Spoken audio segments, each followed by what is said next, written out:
Muchas gracias, Estela, y quiero empezar dándole las gracias una vez más al Colegio de Abogados y Abogadas de Costa Rica por su gentil invitación a estas primeras jornadas, especialmente a mi amigo Álvaro, a mi amiga Estela. Muchas gracias y darme el honor de poder participar en las mismas con los colegas argentinos. La forma en que se va a llevar a cabo la presentación y en aras de utilizar el tiempo en la mejor forma posible, ¿podemos pasar a la siguiente, por favor? A la siguiente. Ok, gracias. Es que no me dieron el... Muchas gracias, Alejandro. La forma en que se va a llevar a cabo la presentación es la siguiente. Primero vamos a empezar con unas consideraciones muy generales, luego vamos a hablar un poco de cuál es el proceso de adquisición y explicando el proceso de adquisición vamos a intentar ver qué diferencia hay entre hacer procesos de adquisiciones de acciones, de activos, de fusiones, dependiendo del tipo de negocio que se trate, si son negocios en marcha, en fin. Y la idea es plantear las ideas generales con el objeto de luego, a partir de las presentaciones de mis colegas, generar un poco de discusión sobre los temas y la forma en que estos funcionan en nuestros países. Y entonces, ¿cuáles serían las primeras consideraciones generales que tuviéramos que tener en cuenta a la hora de pensar en los procesos de fusión y adquisición de empresas en el derecho corporativo? Lo primero que tenemos que tener en cuenta es que estamos delante de un tema que tiene mucho que ver con la inversión en el mundo globalizado. Y por lo tanto, los países cuando realizan su normativa y dictan reglas, no solo en materia de fusiones y adquisiciones, sino con todos los temas relacionados con fusiones y adquisiciones, como lo vamos a ver ahora, tienen que tener en cuenta no solo la inversión local, sino también la inversión extranjera que puede venir involucrada con ello. Es decir, tiene que tenerse en cuenta que esa es una herramienta de inversión extranjera en un mundo globalizado y por lo tanto hay una especie de reglas genéricas que las empresas transnacionales esperarían encontrar en los países y por eso es que es muy importante que los países a la hora de dictar sus reglas internas, sean estas de derecho corporativo u otras relacionadas, tengan en cuenta estos aspectos. La segunda es que la normativa local, yo soy guatemalteca y no puedo hablar claramente de la normativa costarricense, por lo que la exposición se va a limitar a las reglas genéricas que deben de tomarse en cuenta en materia de fusiones y adquisiciones y que podrían tener algún sesgo particular a partir de la lectura que hice de algunas reglas de Costa Rica, pero desde ya me excuso con ustedes porque definitivamente no podría bajo ninguna circunstancia ser experta en el tema. El siguiente tema a tomar en cuenta cuando se hace un análisis en tema de fusiones y adquisiciones es el tipo de negocio del que se trata, porque dependiendo del tipo de negocio va a ser el tratamiento que se le va a dar. Y entonces tiene que tenerse en cuenta qué es lo que el país busca, cuál es la política empresarial, digamos, de crecimiento empresarial que tiene el país. Y en este sentido me pareció maravilloso que en la conferencia inicial el doctor Diego señalara la importancia que tienen las pymes en nuestros países, que definitivamente son nuestro pulmón económico. Y siendo el pulmón económico, definitivamente cualquier normativa relacionada con esto no necesariamente se dirige a grandes corporaciones. Puede ser a empresa pequeña, a empresa mediana, pero tomando en cuenta el tipo de negocio de que se trate. Y luego los presupuestos generales en el tema de fusiones y adquisiciones. Entonces, por ejemplo, cuando los países aplican normativas, tienen que tener en cuenta qué tratamiento le va a dar al inversionista extranjero. ¿Le va a dar el mismo tratamiento que al inversionista local? Y si le va a dar el mismo tratamiento que al inversionista local, ¿en qué sentido le va a dar el mismo tratamiento a dicho inversionista local? Es decir, no va a haber ninguna diferencia y por lo tanto se le tiene que tratar bajo las mismas reglas o voy a promover la inversión extranjera a partir de reglas que lo que van a hacer son, por ejemplo, incentivos fiscales a mediano y largo plazo con el objeto de promover inversión en el lugar. Otro tema relevante que vamos a tomar en cuenta a lo largo de la exposición es el sistema de renta afecta, porque cada país tiene su propio sistema de renta, de impuestos sobre la renta, que puede ser el sistema de renta afecta territorial o el sistema de renta afecta universal. Y entonces, tomando en cuenta esto, ¿cómo va a tratar al inversionista extranjero? Otro de los temas fundamentales es el tema laboral, porque si bien los países tienen reglas laborales específicas, habría que tener en cuenta que estas reglas laborales, por ser de orden público en atención al tipo de normativa que se trata, no podría ser igual en todos los países y por lo tanto cualquier inversionista extranjero a la hora de querer invertir en el país y por lo tanto colocar en el país un negocio deberá tener en cuenta normativa laboral de este tipo. Y el último es el tema de transparencia legal. ¿Cómo es que va a funcionar la transparencia legal contractual en estos temas? Y entonces vamos a pasar directamente a cómo sería en términos muy generales un proceso de adquisición. Entonces, en los procesos de adquisición básicamente encontramos un primer momento que son las primeras negociaciones que se llevan a cabo entre el adquirente y el potencial adquirido. Una vez se pasa este primer periodo, pasa a la etapa de la carta de intención y acuerdo de confidencialidad. Más adelante voy a hablar específicamente de cada uno de ellos. Luego pasa al proceso de due diligence, luego la presentación de los informes por parte de los abogados que llevaron a cabo el due diligence y luego la relevancia que tiene la apertura de escrow accounts o cuentas escrow, firma de documentos, naturaleza de estos documentos y grado de vinculación de estos documentos para terminar con el proceso. Y entonces vamos a empezar con las negociaciones previas. ¿Y en qué consisten estas negociaciones previas? Las negociaciones previas son el acercamiento que hace el inversor extranjero o inversor local hacia el potencial adquirido con el objeto de hacerle saber la intención que tiene de adquirir ya sea un negocio en marcha o un negocio que está por empezar o podría ser incluso un negocio que no es que continuamente esté llevando a cabo servicios, sino son negocios que de tiempo en tiempo van ocurriendo. Y entonces estas negociaciones previas lo que hacen es un planteamiento muy general, ¿verdad? Es una relación de negocios en donde le dice que ante esa posibilidad el potencial adquirido deberá tomar una resolución interna en cuanto a si quiere o no dar el siguiente paso, que es ya la firma de la carta de intención. Entonces, las primeras negociaciones no tienen por qué dar detalles específicos de lo que va a ser el negocio, ni mucho menos aún firmar ningún tipo de documento, porque ese es un simple acercamiento empresarial en donde potencial adquirente y potencial adquirido se ponen de acuerdo en la posibilidad de llevar a cabo un negocio futuro y nada más que eso. Y entonces es que viene el tema de la carta de intención. Una vez los órganos corporativos de ambas entidades han tomado la decisión interna de que sí es posible entrar en un proceso de negociación con el que posiblemente al final pueda haber una adquisición y no se ha ni siquiera decidido ni cómo va a ser ni por qué monto. Simplemente existe ya esa posibilidad. Una vez tomada esta resolución interna, que si fuera un ente social, que es lo natural que ocurra, deberá estar pues documentada en la forma que corresponda en cada país y una vez tomada la decisión, la persona está plenamente facultada, el representante legal, para entrar entonces ya en el proceso de negociación formal. ¿Y cuál es la naturaleza jurídica entonces de este primer documento que se firma, que una vez terminada la primera fase se llama o se tiende a llamar carta de intención?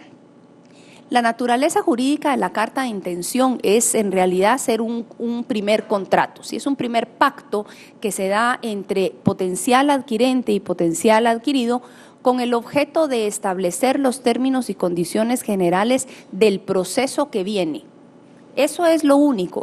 por eso es que se llama carta de intención, porque es la intención de una parte de llevar a cabo una adquisición y la intención de la otra de que se lleve a cabo el proceso de due diligence con el objeto de que potencialmente al final se lleve a cabo esta negociación. No es una oferta, no es una promesa, es una carta de intención. Y por lo tanto, estas cartas de intención es muy importante que tengan plazos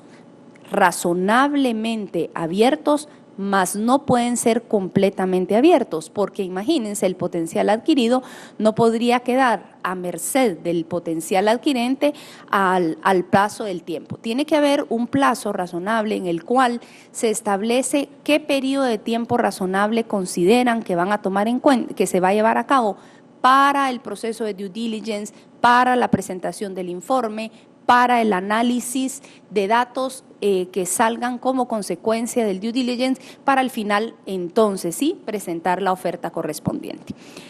Luego en la carta de intención es muy importante también que quede muy bien establecido cuál es el alcance del due diligence, porque es muy importante para el adquirente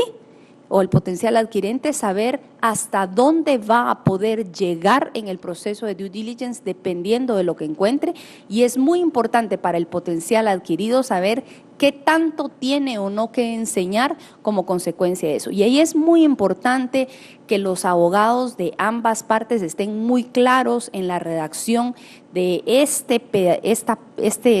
cláusulas del alcance del due diligence en la carta de intención, porque de eso puede determinar en un momento dado que el negocio se lleve o no a cabo. Imagínense que una mala redacción del alcance del due diligence implique que una vez se encuentran determinado tipo de información, el potencial adquirente quiera saber más de ciertos aspectos especiales que encuentre y el potencial adquirido diga, en virtud de que eso no estaba claramente especificado en la carta de intención, yo ya no te lo puedo enseñar más, y ahí se acabó el negocio, ¿verdad? Entonces es muy importante que esto quede claro. Asimismo, debe quedar claro cuál es el alcance de la obligación de las partes, es decir, hasta dónde llega la razonable obligación de uno de enseñar y hasta dónde llega la razonable investigación del otro de inquirir, porque obviamente hay ciertos temas, dependiendo del tipo de negocio, en el cual no podría, así tenga toda la intención de vender, enseñar determinado tipo de información. El otro son no solo el alcance de la obligación, sino también debe decir cuáles van a ser los pasos posteriores que se van a seguir. Es decir, el potencial adquirido debe saber que una vez enseñe la información, cuál es el proceso que se va a seguir, qué va a pasar, qué tipo de informe se va a emitir, cuál es el alcance de ese informe y cuáles son los pasos posteriores que se van a hacer. Por ejemplo, si tiene que ir esa información a un consejo de administración superior, si tiene que ir a un consejo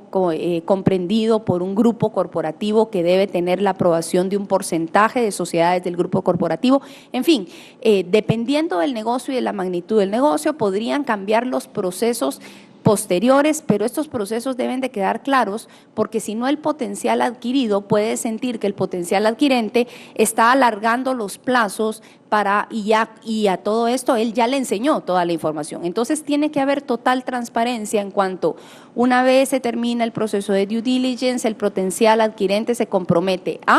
y no tiene que decir exactamente cuándo ni cómo lo va a hacer, pero sí puede decir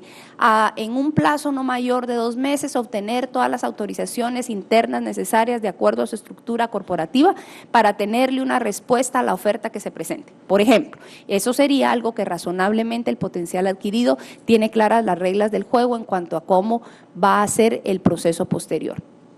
En este sentido, también es muy importante para nosotros abogados que nos dedicamos a este tipo de negocio,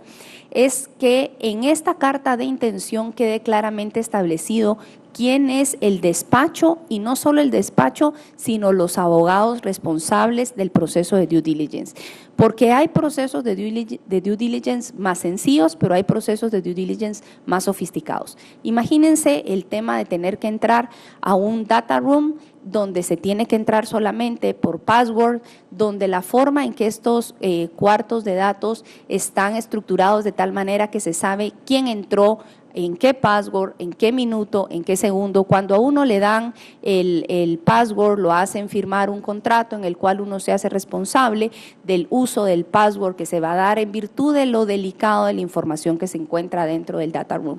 Entonces, es muy importante saber quiénes son los abogados, porque también el potencial adquirido puede alegar conflictos de interés. Y esto es muy importante porque puede ser que solo conocer el nombre del despacho en sí mismo no me represente un conflicto de interés a primera vista, pero conociendo quiénes son los abogados y los miembros del equipo responsables del proceso de due diligence, ahí sí ya se puede encontrar un conflicto de interés. Y eso es altamente importante porque debe ser muy transparente. Lo que se va a ver en el proceso de due diligence son las intimidades de la sociedad y por lo tanto esa sociedad tiene que estar muy tranquila en cuanto a la persona a la cual se le está enseñando toda esta información. Y lo último es establecer en la carta de intención los posteriores o las posibilidades de contratos que se van a hacer. Es decir, no tiene que definir la forma en que se va a hacer, pero sí debe definir que potencialmente se va a llevar a cabo una adquisición que incluiría por lo menos hacer este y otro tipo de pactos o contratos. Depende de cada país y depende de cada tipo de negociación. Los acuerdos de confidencialidad pueden o no estar incluidos dentro de la carta de intención. Hay cartas de intenciones que dentro de ella contienen los acuerdos de confidencialidad y hay otros que contienen la carta de intención y el acuerdo de confidencialidad y ambos se firman en el mismo momento. En este sentido es muy importante, pues somos abogados, todos sabemos en términos generales que es un acuerdo de confidencialidad, pero lo que es muy relevante es que en los acuerdos de confidencialidad solo puede estar comprendida la información nueva que conozca el potencial adquirente con ocasión del due diligence. Toda aquella información que es pública o información previamente conocida porque, por ejemplo, en los procesos de negociación se descubrieron previamente, esa no podría ser información que se encuentre comprendida dentro de la confidencialidad. La confidencialidad solo implica aquella información nueva que se conoce con ocasión del proceso de due diligence y es esta la que está salvaguardada por el acuerdo de confidencialidad. Es muy importante también que, además del acuerdo de confidencialidad que se firma entre las partes y que el potencial adquirente dice que va a hacerle firmar a sus abogados, es decir, a los miembros del equipo que van a llevar a cabo el proceso de due diligence,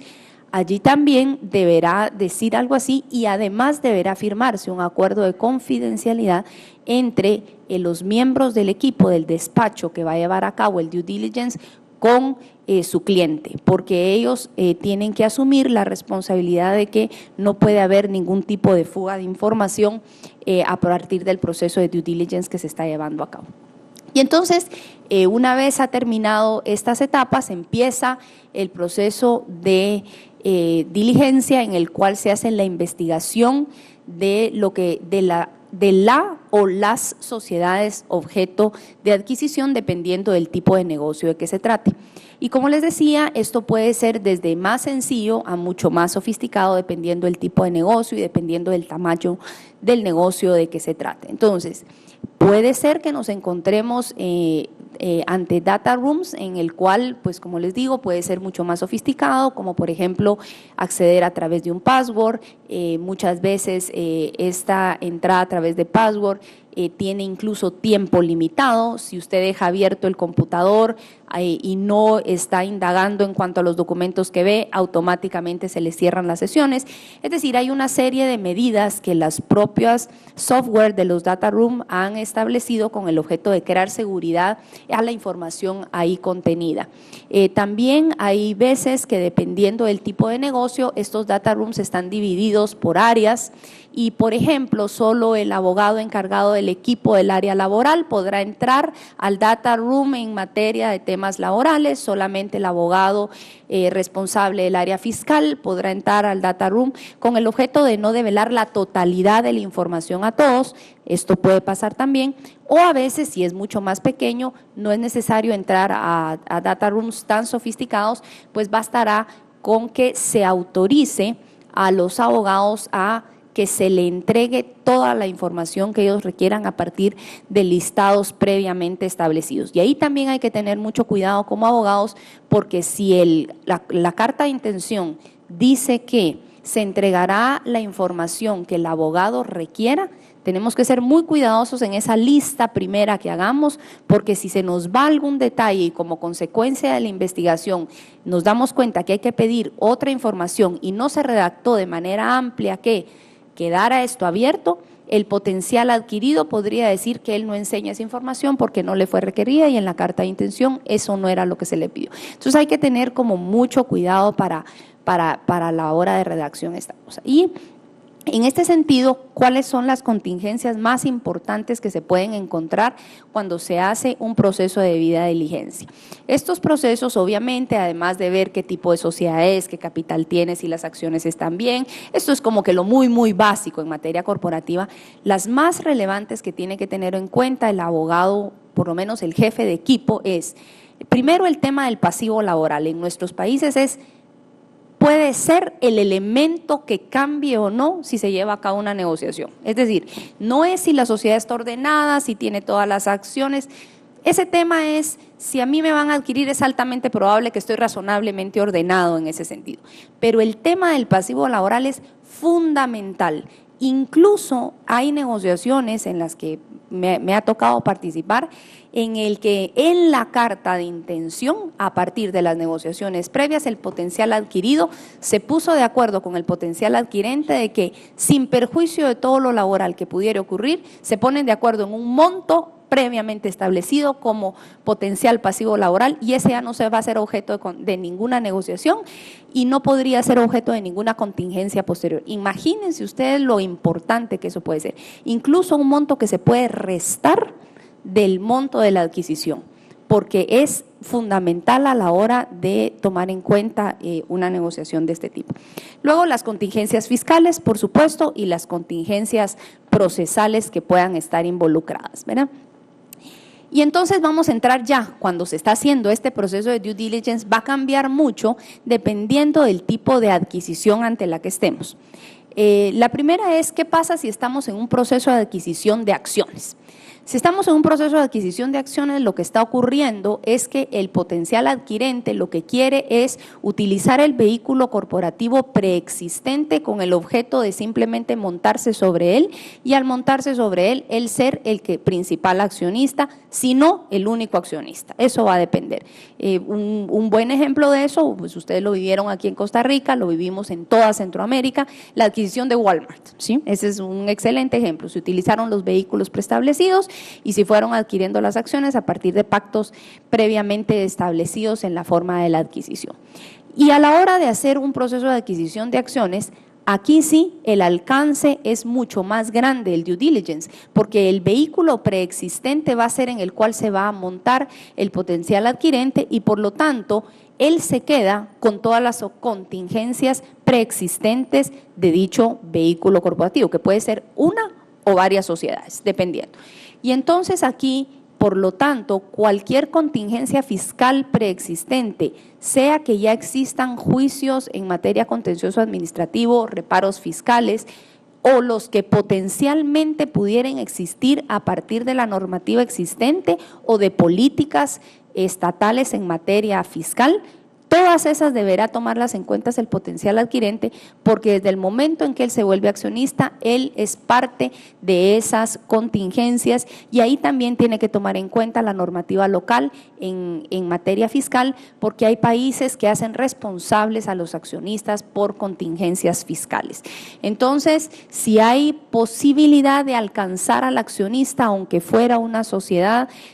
anónima o una de responsabilidad limitada, es decir, como bien señaló el doctor Diego hace un momentito, aunque no fuera una sociedad donde el socio tiene una responsabilidad directa, hay países que en materia fiscal sí alcanzan a los accionistas y por lo tanto el potencial adquirente tiene que tomar en cuenta esto a la hora de una adquisición de este tipo. El segundo es el alcance de la responsabilidad del vendedor, porque si yo estoy tomando un negocio en operación y es una adquisición de acciones, el tema laboral ya no solamente es un tema de pasivo laboral, sino podría en un momento dado alcanzar al vendedor su responsabilidad en materia de sustitución patronal, ¿sí? Por mucho que la sociedad sea el patrono, podría en un momento dado, a partir de interpretaciones judiciales, decir que el verdadero patrono era en realidad tal persona o los accionistas, y en un momento dado tener en cuenta cómo podría pasar. Y luego las limitaciones corporativas locales. ¿A qué me refiero con eso? Me refiero a que hay países en los que por distintas razones hay limitaciones en cuanto a el número de acciones que pueda tener, por ejemplo, un inversor extranjero, ya sea por el tipo de sociedad o muchas veces es por el tipo de negocio. Incluso podría no ser ni el tipo de sociedad ni el tipo de negocio, sino, por ejemplo, el tipo de bienes propiedad del negocio. Entonces, ahí también hay que tener en cuenta esto, porque esos serían aspectos que el potencial adquirente debe tener en cuenta a la hora de entrar en un negocio de este tipo. Mientras que si fuera un proceso de adquisición de activos, allí el due diligence tiene un sesgo diferente, porque el vehículo corporativo preexistente se va a quedar con las contingencias fiscales o procesales relacionadas con ese ente de imputación jurídica, y lo único que va a salir de él son todos sus activos. Es como dejar el cascarón con las contingencias que corresponda, y los activos que sirven para la operación empresarial son los que van a ser objeto de la adquisición. En este sentido, lo que entonces va a ocurrir es que el adquirente va a crear un nuevo vehículo para llevar a cabo el negocio, y en este nuevo vehículo debe tener en cuenta que sea el adecuado para los activos, para los negocios, y que esté en la medida de lo razonable libre de toda contingencia. Obviamente tomar en cuenta los aspectos fiscales de la adquisición de activos, porque hay países en los que, sin importar si es con objeto de una adquisición de esta naturaleza, las leyes fiscales no hacen ninguna diferencia, y por lo tanto la adquisición de activos estaría afecta al pago de impuestos igual como que fuera un negocio aislado de naturaleza civil, ¿verdad? También aquí de nuevo hay que ver el alcance de la responsabilidad del vendedor, porque aquí el vendedor no está vendiendo acciones de su sociedad, que serían el objeto del negocio, sino está vendiendo los activos, y por lo tanto aplicaría todo el tema de saneamiento relacionado con el activo mismo. Si lo que estoy vendiendo son acciones, el saneamiento es en cuanto a las acciones, y para eso existió el proceso de due diligence previo, pero aquí sería un saneamiento en cuanto a los bienes objeto de venta, ¿verdad? También aquí tomar en cuenta las limitaciones corporativas locales. Por ejemplo, si existe alguna limitación en cuanto al tipo de sociedad que puede constituirse en atención al negocio, en atención a las personas o en atención al tipo de bienes que tiene. Si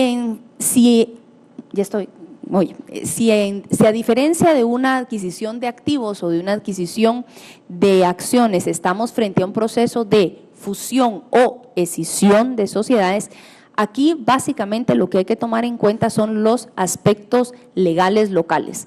¿Qué aspectos fiscales están relacionados con una fusión o una escisión de sociedades?